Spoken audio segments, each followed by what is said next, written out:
nós estamos pregando, não é, em evangelismo, como evangelizar. Vivemos um ano de evangelismo, de como aprender mais. Se sabem, nós que sabem, mas sempre é bom aprimorarmos. E Jesus dá um ensino muito grande em João capítulo 4. Vamos deixar aberto, nós já começamos João capítulo 4, e nós falamos que 2,5 bilhões de pessoas no mundo não conhecem Jesus. Oh, que tristeza, não é? 2,5 bilhões. Não sei quais são os planos do nosso Pai lá no céu, mas não conhecem Jesus. E tantas línguas nós falamos dialetos, né, na África, na Ásia, e não tem traduções bíblicas, não há Bíblia. Eles não conhecem, não podem ler. Então, a gente não sabe como o nosso Senhor trata disso tudo, né? E nós temos que fazer a nossa parte, que é evangelizar. Então, nós estamos aqui falando de evangelismo, e nós vimos como o Senhor, naquela hora, a agenda de Deus. Nós temos nossa agenda também, meus irmãos. A gente vê irmão que diz: eu fui para o Rio de Janeiro pregar o Evangelho, Deus mandou tu ir para lá? Tem gente que não vê a agenda no céu dele. Tem gente que faz as coisas: vou viajar de férias, vou fazer. Tiago diz: tu consultaste Deus? Essas tuas férias, esse teu lazer? Consulta Deus, meu irmão. Tiago chama atenção na epístola dele, sobre passeios, inclusive. Como é que vai ser tuas férias? Como é que vai ser teu ano, esse ano 2022, já consultaste Deus? A gente vive muito desligado de Deus, daí a gente não tem às vezes o sucesso, não é? Como Jesus, ele atravessou Samaria, podia ir pela costa, como os judeus faziam, aquelas barreiras religiosas, culturais, raciais, e sempre temos barreiras. Chegamos a essa conclusão: as barreiras de evangelismo, elas existem. Precisamos quebrar as barreiras. Como evangelizar? Como alcançar o coração? Chegamos a essa conclusão também. Qual é o alvo teu no evangelismo? Eu tenho que alcançar o coração das pessoas. Irmão, tem muita gente machucada, tem muita gente quebrada, tem muita gente que tu não sabe, é tua esposa, é teu marido, é teu filho, é teu pai, é tua mãe, e tu não está sabendo como evangelizar, tu não está sabendo como apresentar aquela pessoa para Cristo. Ganha para ti em primeiro lugar, ganha para ti, porque quem vai salvar aquela pessoa não é tu, é o Espírito Santo de Deus. Ele é Deus. Tu precisa amar aquela pessoa. O que é evangelizar? Eu vou amar aquela pessoa e eu vou apresentar para Cristo. Pronto. Tu não ama aquela pessoa de jeito nenhum. Aí lá vem tu, vira regras religiosas que ninguém aguenta. Ninguém aguenta regras religiosas.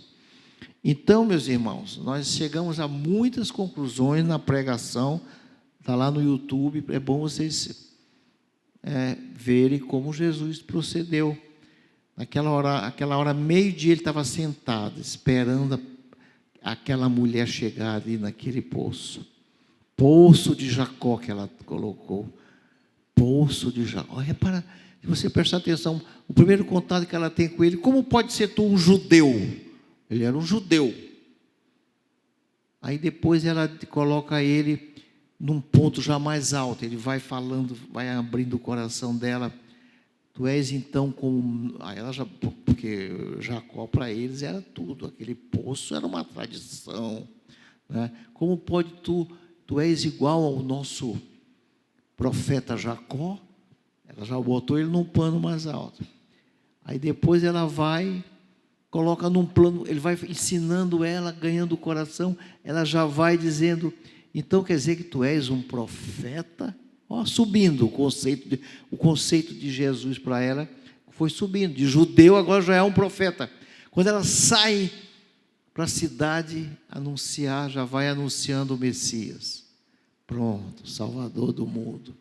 Você veja a graduação, como tu ganha o coração da pessoa. Agora tem muita gente que não sabe como sair de uma sinuca de bico que é seu filho, que não vem para a igreja. Não ganha o coração da pessoa naquele item. Dinheiro não ganha coração, herança não ganha coração. Isso não ganha. O que ganha coração é aquela pessoa ser amada, é ser cuidada, atenção, olho nos olhos. Eliseu ressuscitou. O que é conversão? É uma ressurreição. Como é que Eliseu ressuscitou Elias também? Olho nos olhos. Eliseu deitou, foi em cima da criança. Olho nos olhos, boca na boca, mãos com as mãos. Mostrando o que ele queria mostrar com isso. Ele queria mostrar com isso que ele estava confrontando, ele estava amando, ele estava se relacionando. Significa tudo isso. Ele estava tendo o mesmo nível daquela pessoa, não é? Tudo pareando aquela pessoa, tudo colocando no mesmo plano. Aí ele ressuscitou aquela criança. Então, às vezes você vai evangelizar, tu está acima das pessoas, para com isso, meu irmão. Tu é pecador também, não é? Deus amou o mundo de tal maneira, o mundo, que deu seu Filho unigênito, para que todo mundo que nele crê não pereça. Eu gosto muito de um versículo, tem versículo, 1 Timóteo 2,4, não é? Deus quer que todos conheçam o Evangelho. Tem a escola dominical, tão linda a escola dominical, para você aprender mais. Tem um curso de teologia, vai fazer devagar os módulos. Eu gosto muito dos módulos. Tem gente que faz, mas nem todo mundo consegue, trabalha e tal. Vai fazer devagar os módulos, quem não pode fazer. Vai ganhando conhecimento da palavra de Deus. Eu quero dizer para vocês que tem alguns erros graves, e nós chegamos a essa conclusão. Eu estou recordando o que nós falamos. Um deles é sair da palavra. Tem gente que gosta, pastor, eu tenho uma ideia. Eu dou logo um chega-para-lá nessa pessoa quando vem com esse negócio para cima de mim. Isso vai facilitar muito. Não, então eu não quero. A palavra não tem esse negócio de facilidade, né, pastor Paulo? Vou facilitar muito. Olha, isso aí é uma maneira de atrair. Cuidado com atrair. Esse atraído é muito bom, que eu gosto, que Rafael faz, trazer o colégio para cá. Como é bom. É olho nos olhos, é boca com boca, mãos com mãos. É isso que Eliseu estava fazendo. Isso é muito bom. Relacionar, cuidar, aceitar, conversar, trocar ideias. Isso é ótimo. Isso é ótimo. Não é? Então, a gente precisa ter essa maneira bíblica de fazer as coisas. E não tornar fácil as coisas, não é? Tornar mecânica, ritualístico. Isso não ganha nada com nada. Então, mesma coisa na família, nos lares. Tem muita gente que está amando muito pouco. Outra coisa é Deus também... o mundo jaz no maligno. Tem gente que está no... Eu não sei porque que meus filhos não vêm para a igreja. O cara vive no mundo. O cara é do mundo, rapaz. Não é? Tem muita pessoa, muita gente que não sabe fazer as coisas direito. A terceira coisa que a gente está vendo muito hoje em dia é escândalos. Eu tenho que falar vários exemplos. Você vê... Naamã, quando levou aquela oferta gigantesca, foi curado de lepra, veio oferecer para Eliseu dinheiro. Eliseu, não pode levar teu dinheiro.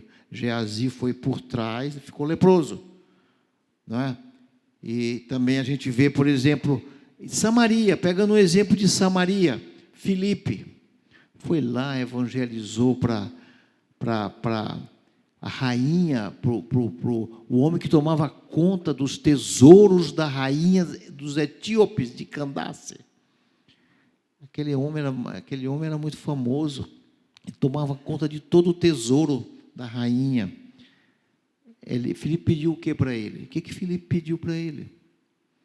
Um emprego para o filho? Pediu dinheiro? Assina esse cheque para mim? Não, Filipe não fez nada disso. Então, a gente está vendo muita coisa contaminada, né? E muitos negócios contaminados, poluídos, e não sabe por que as coisas não estão evoluindo. Precisa a gente frear essas coisas todas. Então, nós vimos isso aí tudo, não é? E agora o nosso Senhor preparou o coração dela, o nosso Senhor preparou o coração dela, e agora vem a parte mais importante. Depois de preparado o coração, ganhou aquela pessoa, valorizou aquela mulher, ele valorizou, podia me servir, podia me dar água, aquilo tocou nela profundo. Como pode tu, um judeu, pedir para mim que te sirva? O servir, aquilo ali colocou ela no mesmo plano dele. Olha que coisa linda, tu está evangelizando aquela pessoa no mesmo plano teu, tu te apresentando para ela como pecador, porque tu é pecador mesmo. Aquele que diz que não tem pecado é mentiroso. Não estou dizendo para ninguém pecar aqui, gente, estou dizendo que a Bíblia fala, não é? Então, tu tá demonstrando, tu vai falar do pecado, fala do teu para ela, para a pessoa também. Olha, eu tive, às vezes são pecados idênticos, tu está passando por isso, eu também passei. Isso é muito importante.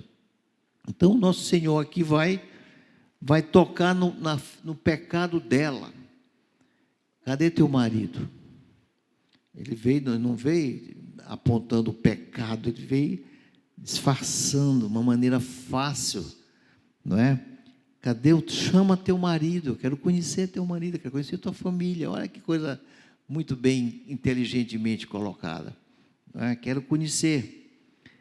E aí, vamos pegar bem o versículo. Ao que respondeu a mulher: não tenho marido. Não tenho marido. Replicou-lhe Jesus: bem disseste, não tenho marido. Falaste a verdade, tu não tem marido, estou falando a verdade. Colocou ela também num plano alto. Tu não mentiste para mim, tu és autêntica. Que coisa bonita, que diálogo bonito, que diálogo humano. A gente tem que ser mais humano, gente. Jesus aqui está dando para nós muita maneira de a gente colocar as coisas, simplificando as coisas de uma maneira fácil, acessível, que ama, que valoriza, que coloca o ser humano como Deus amou. Deus amou a pessoa. Deus te ama, Deus ama cada um de vocês, gente. Uma coisa você pode dizer aqui: Deus me ama. Você pode dizer isso. E eu vou fazer o que contigo? Não vou te amar? Tem essas coisas assim, não é? E o pai com a filha? Se Deus ama minha filha, Deus ama a Rafaela. Está sentada ali, Rafaela Rossana. E eu, como é que eu tenho que me relacionar com ela? Falhou, não interessa. Que falhou, tem que perdoar, tem que amar. Se Deus perdoa, eu não perdoo. Entendeu?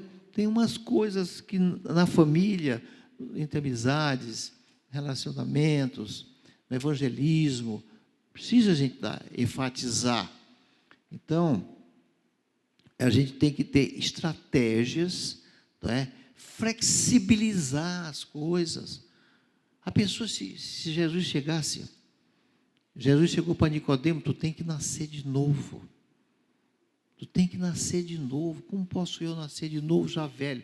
Jesus falou: não interessa, tu tem que ser novo, tem que passar por um novo nascimento. Agora imagina, lá vem Jesus.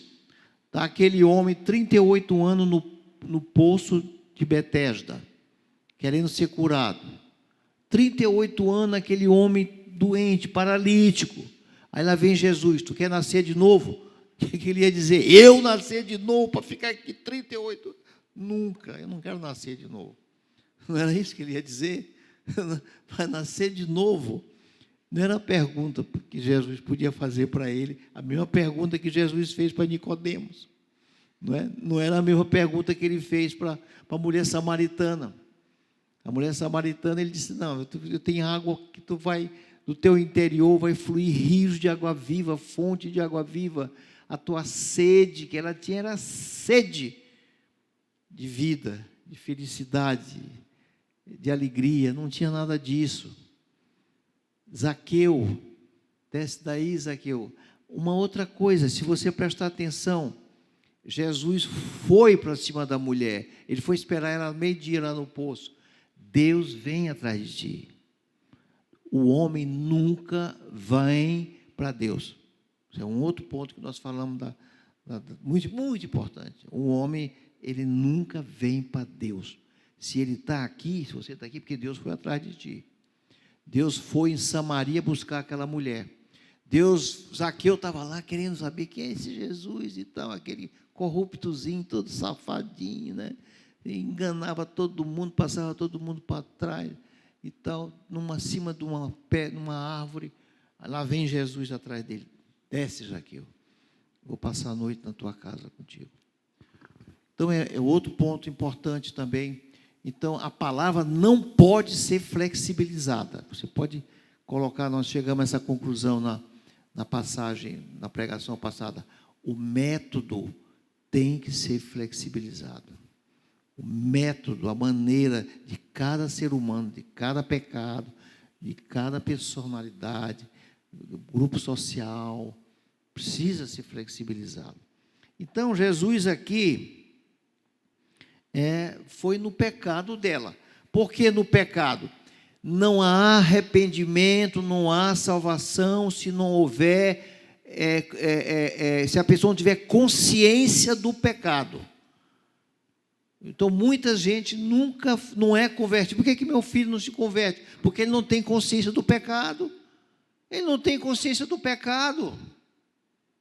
Ele não vai se converter nunca. Tu pode pregar agora o evangelho, a palavra verdadeira, a palavra não vai se converter. O ponto da questão fundamental, mas tu tem que preparar para isso. Agora tu vai pegar o pecado da pessoa, e a pessoa tem que ter consciência do pecado. Ter contrição. Pecou, mas sabe que pecou. Vai confessar diante de Deus. Salvo. É nova criatura. Vai haver da parte de cima para baixo, do céu para a pessoa, um novo espírito.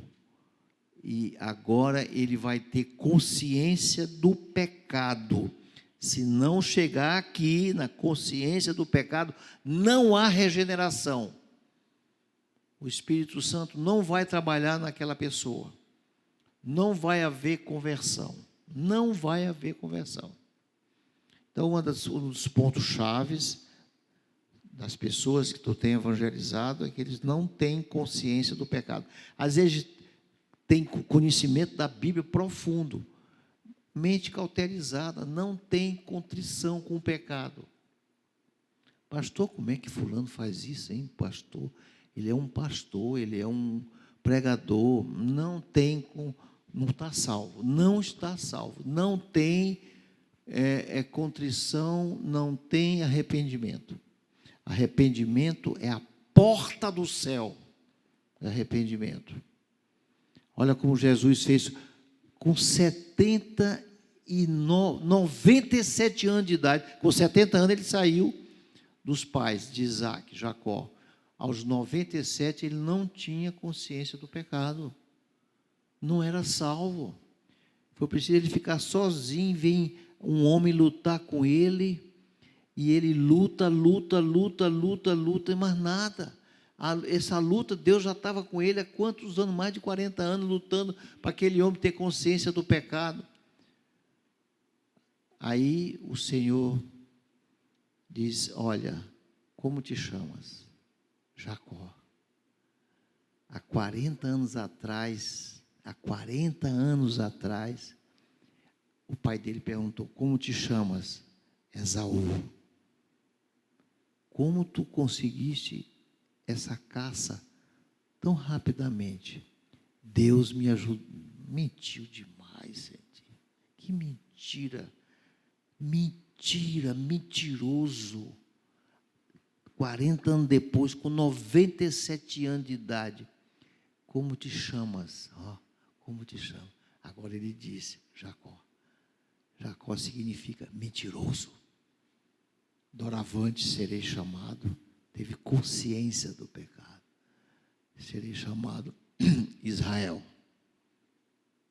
Entendeu bem? Então, se não houver agora, aí Deus diz, agora eu vou te abençoar.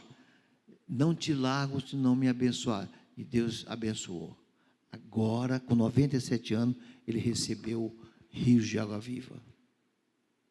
Entendeu?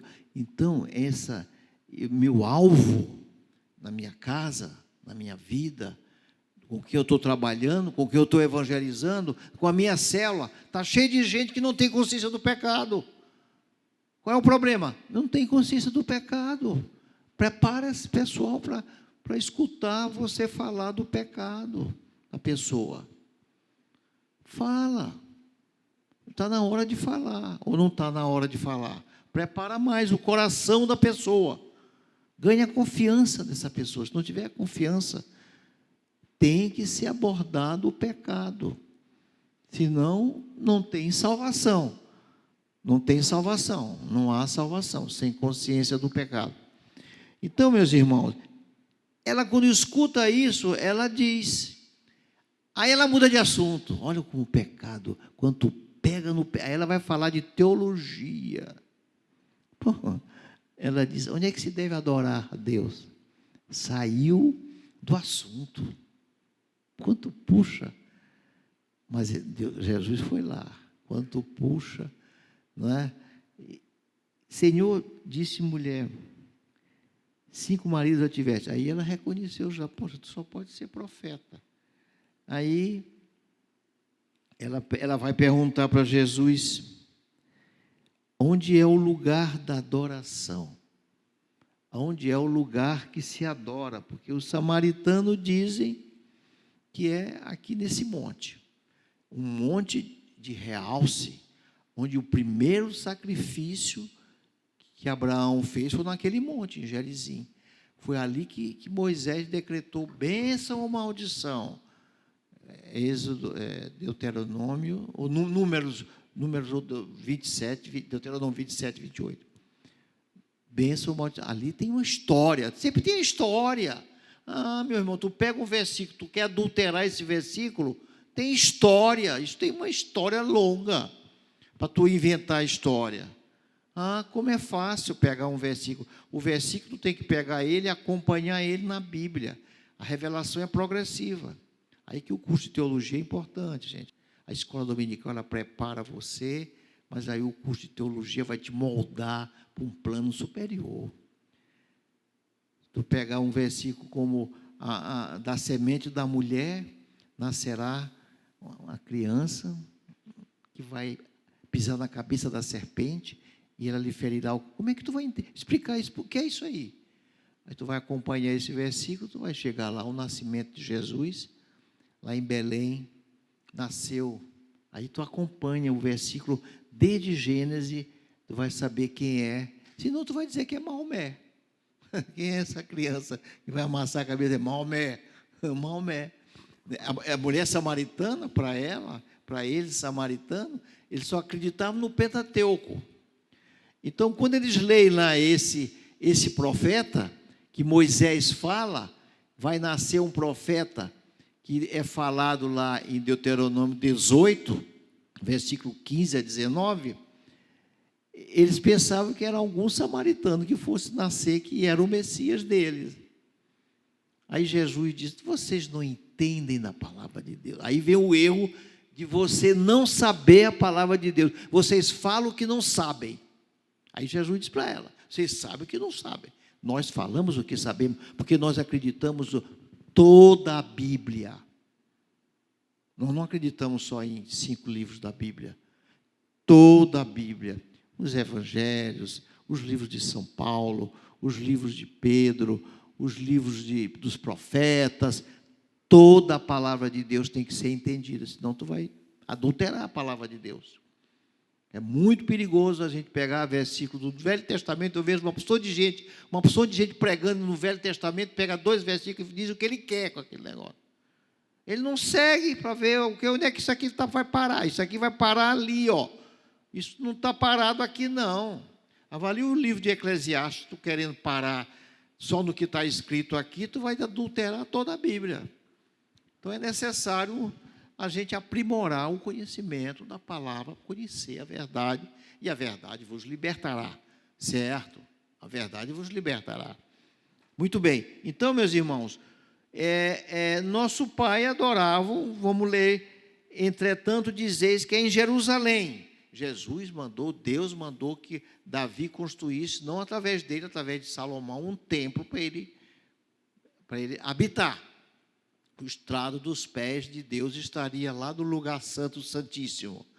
Essa é a palavra de Deus sobre o templo. Ali era adoração, até que Jesus veio e encontrou o templo todo adulterado. Isso aqui isso não é casa de oração, gente, isso é uma casa de comércio. Aqui é uma bagunça, não ficará pedra sobre pedra. Aqui vai ser tudo derrubado. Entendeu? E a gente sabe muito bem dessa profecia de Cristo que se cumpriu com o Tito Vespasiano no ano 70. Então, era em Jerusalém. Vocês não sabem. Disse Jesus, mulher, podes crer que a hora vem quando nem neste monte, nem em Jerusalém, vocês vão adorar o Pai. Vocês vão adorar o Pai em todo lugar. Porque os verdadeiros adoradores vão adorar o Pai em verdade. Vão adorar realmente o Pai. Então ele vai dizer aqui, vós adorais o que não conheceis. Vocês não conhecem.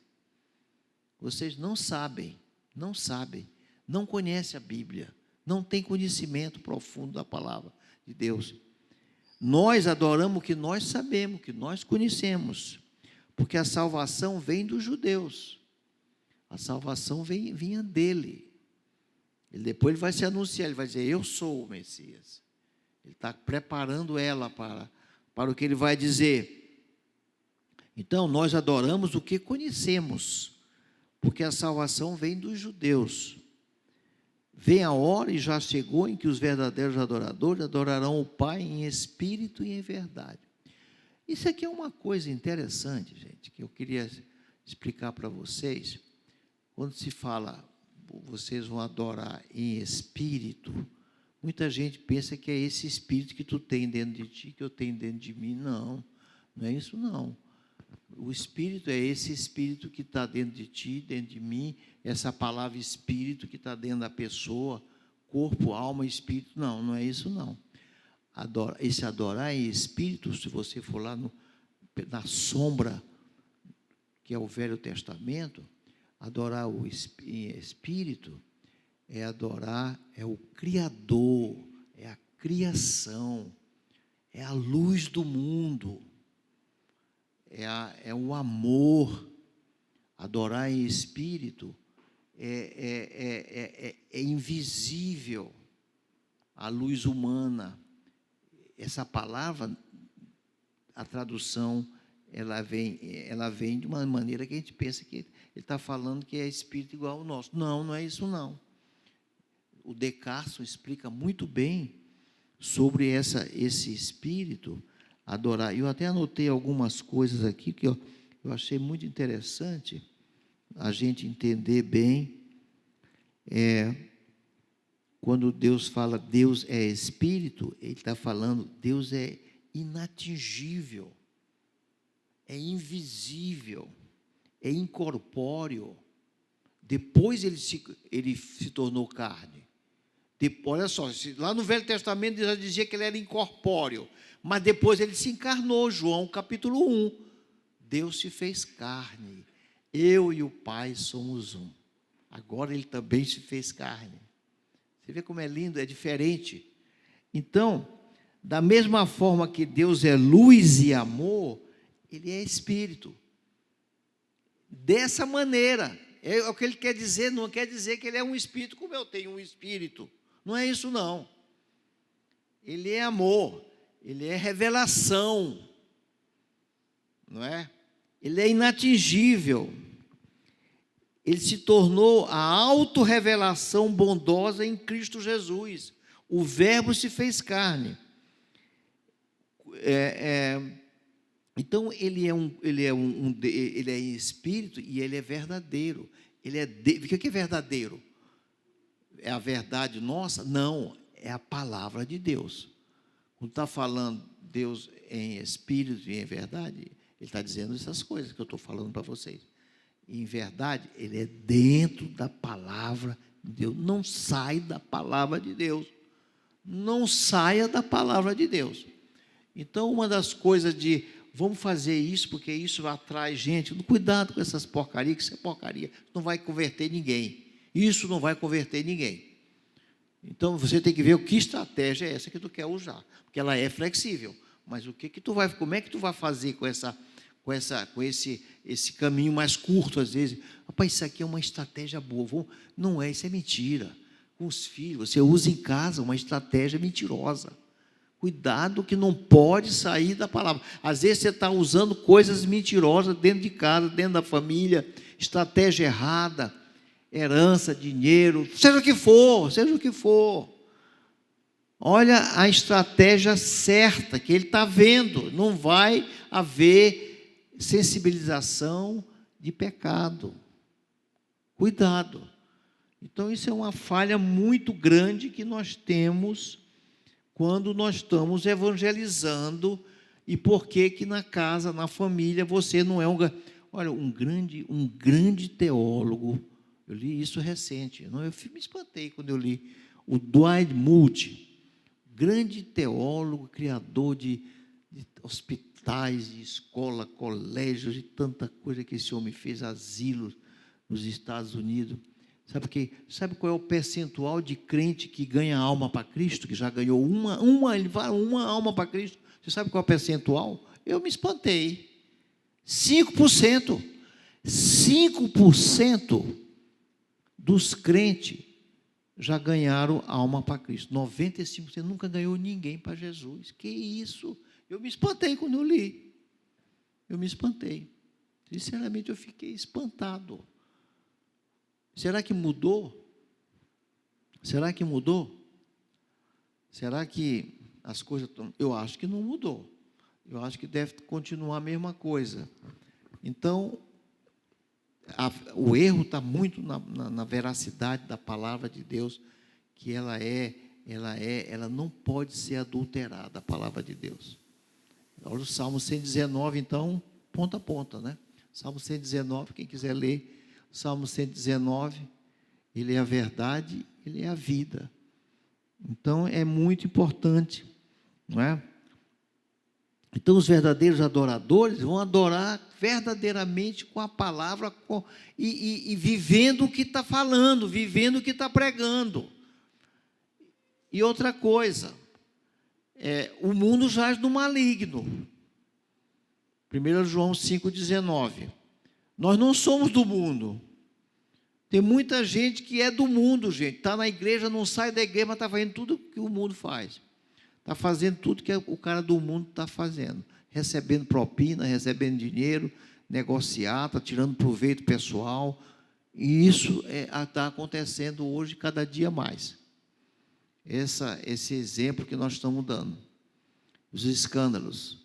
Então, tem vários fatores aí que estão interferindo no atrapalho das missões que Deus mandou, missão, ide por todo mundo, pregar o evangelho a toda criatura, descerá sobre vocês poder para quê? Para evangelizar em Jerusalém, Samaria e Judéia, Samaria, até os confins da terra. Esse é que é o poder, onde é que está esse poder? O cego vê, isso aí tem algumas pessoas que têm alguns dons diferentes, que pode ter um dom de amém, ter um dom de maravilha, um dom de cura, mas não é esse poder que está falando. Os dons para Deus é todo. Porque o dom não é da pessoa, o dom é de Deus. Não é o dom, Deus coloca na igreja como Ele quer, como lhe apraz. O Espírito Santo coloca como lhe apraz. O fruto do Espírito Santo é que é teu, é meu. Agora, os dons são de Deus. Agora, descerá poder sobre mim para evangelizar. Sabe, ser um missionário, atravessa a rua da tua casa, que bem na frente tem gente que tu nunca falou de Jesus. Tem gente que tu nunca falaste de Jesus para aquela pessoa. Fala. A igreja está muda. A igreja está parada. está patética, tonta. Precisamos despertar. Tem de bom ânimo, levanta e anda. A igreja está precisando disso aí. Então, gente, vem a hora, já chegou, em que os verdadeiros adoradores adorarão o Pai em espírito e em verdade. Você já sabe que é em espírito e em verdade. Você já sabe que é em espírito e em verdade. Porque são esses o que o Pai procura para seus adoradores. São esses o que o Pai procura para seus adoradores. Deus é espírito. Então, é o espírito que eu falei nesse sentido. Não é o espírito que eu tenho, que vocês têm. E importa que os seus adoradores adorem em espírito e dentro da Bíblia, dentro da palavra, vivendo os valores cristãos, vivendo os valores daquilo que ele anuncia, ele sendo verdadeiro e não hipócrita. Em casa, às vezes o cara, em casa é um hipócrita, porque ele não vive aquilo. Então, precisamos ver esses detalhes que essa palavra ensina para nós.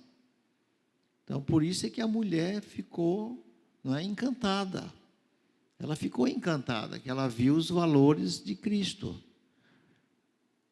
Deus é espírito, importa que seus adoradores... Eu sei, respondeu a mulher. Aí ela vem falar do Messias dela, lá de Deuteronômio 18. Não é não. Eu sei, respondeu a mulher, que há de vir o Messias, chamado Cristo. Quando ele vier, nos anunciará todas as coisas. Cristo quer dizer ungido, né? Messias quer dizer ungido. Disse-lhe Jesus: eu sou eu. Aí ele se apresenta: eu sou.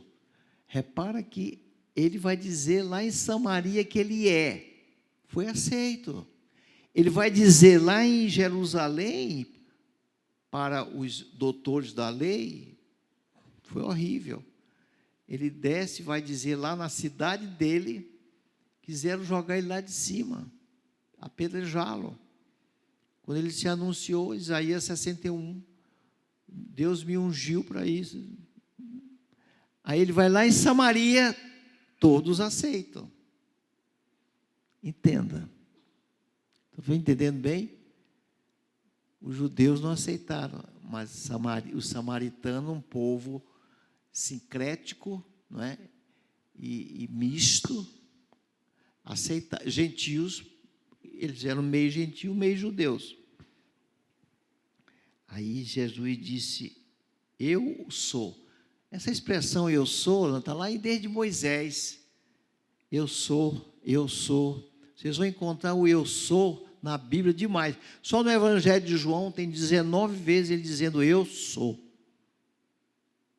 Eu sou o que sou. Eu que falo contigo. Neste ponto chegaram os seus discípulos. Agora, os discípulos chegaram. Lá vem os grandes, os conviviam com Jesus de manhã, tarde, de noite, de madrugada. Os discípulos entraram em Samaria. Entraram. O que eles fizeram lá, me diz? Me diga o que eles fizeram lá. Os grandes conhecedores de Jesus eram os discípulos. O que eles fizeram em Samaria? Ganharam quem para Jesus? Trouxeram quem para Cristo? Evangelizaram quem? Os grandes religiosos de Jesus. Ninguém. Lá vem eles cheios de preconceitos.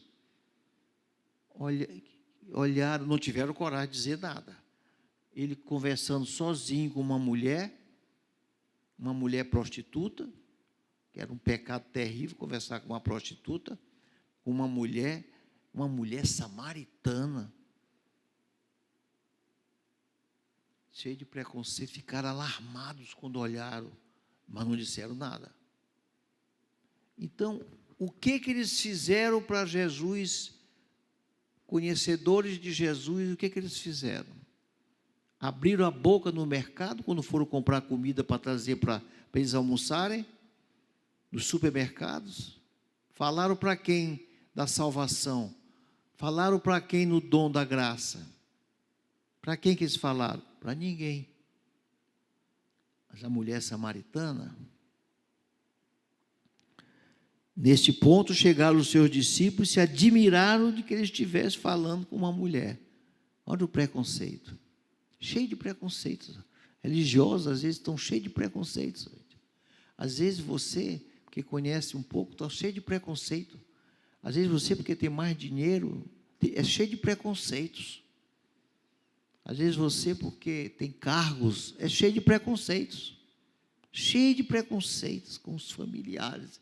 Eu vejo demais isso. Preconceito para tudo que é lado. Julgam, condenam. Impressionante, gente. Impressionante isso aí. Jesus não tinha preconceito nenhum. Jesus sentava na mesa com os pecadores, publicanos. Ainda dizia, eles vão preceder vocês no reino do céu. Eles vão preceder vocês no reino do céu. Abria a boca e falava. Neste ponto chegaram os seus discípulos e ficaram admirados, vendo que estivesse falando com uma mulher. Todavia, nenhum lhe disse que perguntas, ou por que fala com ela. Não tiveram essa audácia. Quanto à mulher, deixou o seu cântaro. O que é deixar o seu cântaro? Que era um meio de ela tinha de se abastecer. Deixou as coisas do passado, gente. Deixou o seu cântaro, padecarson. Significa abandonou o passado, coisas velhas, coisas antigas, preconceitos.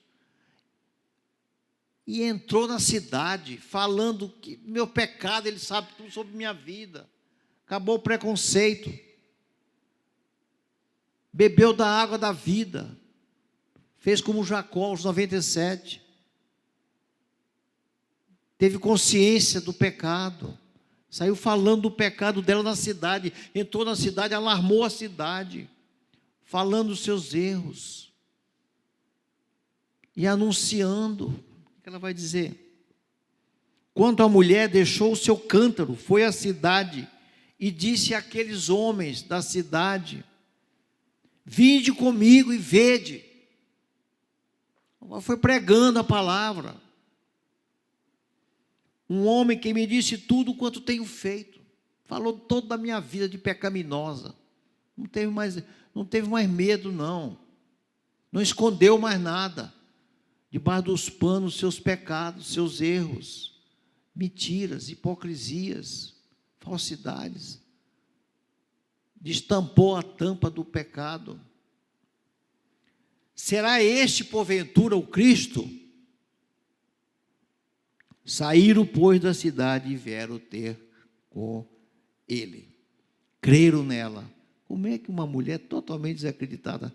Você vê o que faz a palavra, a verdade, o que faz a confissão, a libertação, a credibilidade que ela passou a ter na cidade, gente.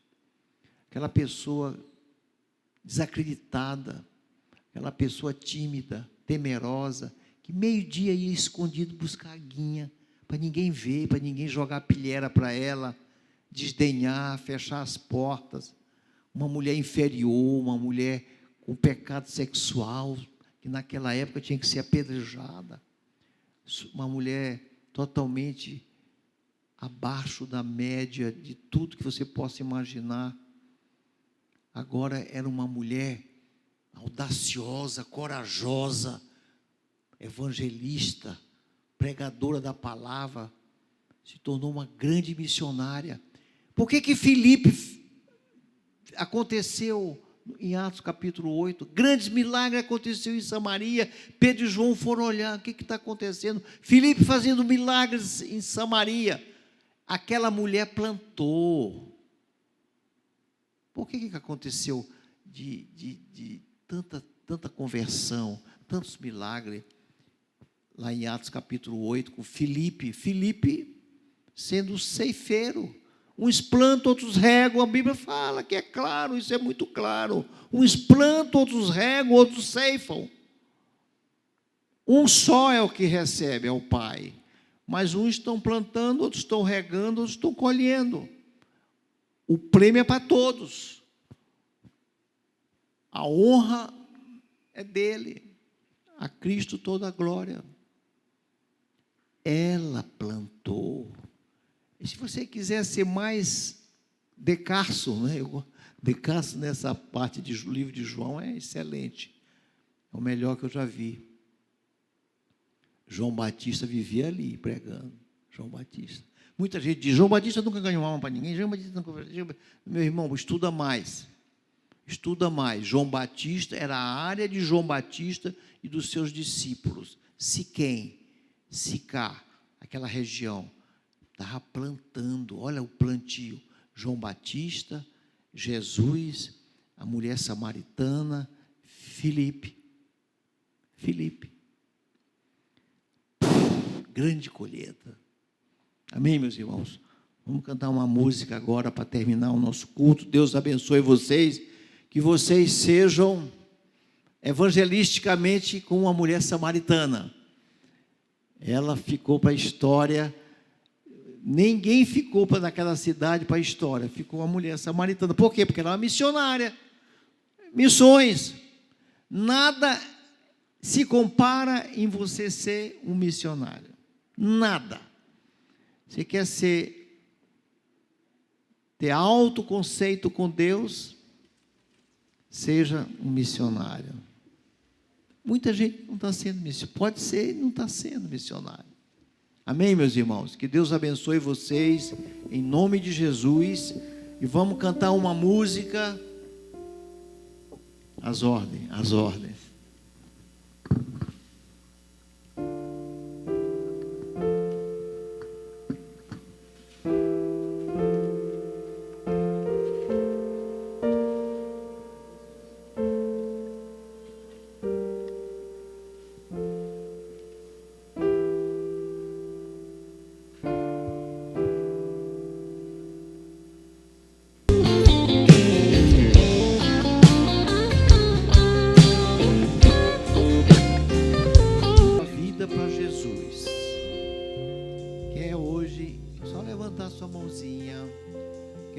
Sua vida para Jesus, se tornar um homem de Deus, um homem que vai plantar. Amém, meus irmãos? Deus te abençoe.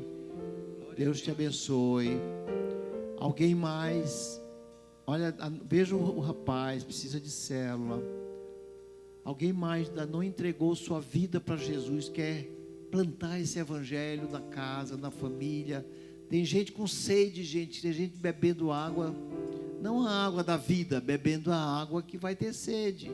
É o mundo, é viagem, essas coisas. Vamos para lá, vamos para cá, vamos não sei para onde. Vamos fazer outros negócios. Vai ter sede mesmo, vai viver com sede. Vai estar com sede bebendo água salgada, que eu gosto de dizer. Você está com sede, está bebendo água salgada, vai ter mais sede ainda. Não adianta. Alguém mais, meu irmão? Levante sua mão, você, meu irmão. Deus abençoe você. Alguém mais quer entregar sua vida para Jesus? Não entregou, quer entregar? Coloca suas mãozinhas para cima, que eu vou orar por você. Alguém mais? Alguém mais? Tem gente que aqui tem gente que ainda não entregou, que está timidamente. Deus, nós vamos te ajudar, meu irmão. Tu vai chegar lá, nós vamos chegar até tua casa, tua família. Então vamos orar. Pai, muito obrigado pelaquela vida que entregou sua vida para Jesus. Eu quero abençoar este homem, eu quero abençoar esta casa, este lar. Que cada dia mais ele seja um homem de Deus. Cada dia mais ele seja um pai que se preocupa com a sua casa, com o seu lar, com os seus amigos. E seja um homem como Filipe foi, como Pedro, Tiago, João, como a mulher samaritana, pregando o evangelho, trazendo vidas para a eternidade. Que Deus abençoe. A paz do nosso Senhor Jesus Cristo, as doces consolações do Espírito Santo de Deus, esteja agora e para sempre conosco. Digam amém.